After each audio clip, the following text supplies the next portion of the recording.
You know that annoying habit that magicians have of always be fiddling with the deck of cards, shuffling, cutting, doing stuff like that? I was doing that the other day, and this friend of mine comes up to me and he said, "Hey, why don't you do that trick you showed me the other day? The one, the one with the four aces."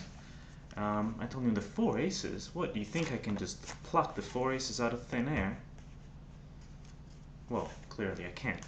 But I told him, which one were the four aces? There's tons of them. You have to be a little more specific.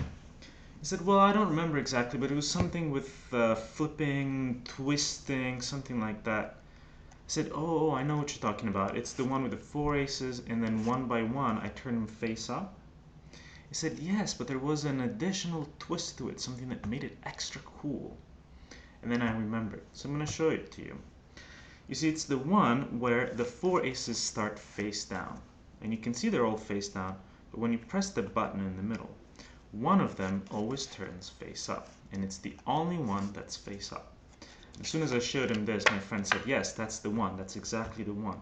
It's the one where you show me that the four aces are face down, and then when you press the button, it's a different one every time that turns face up." You see, the important part about this trick is that, unlike other tricks, the aces start face down. And then you press the button, and there's always a different ace that turns face up. Did I mention that all four aces start face down? Because you see, that's the important part. And then you press the button with no moves whatsoever. Even the last ace, the ace of spades, turns face up. And you see, that could be the end of the trick, because now I've turned all four aces one by one face up. But I still haven't convinced you. You know why? Because even though I've turned the aces start face down, as you can clearly see, there's still something sneaky about it if I manipulate the deck.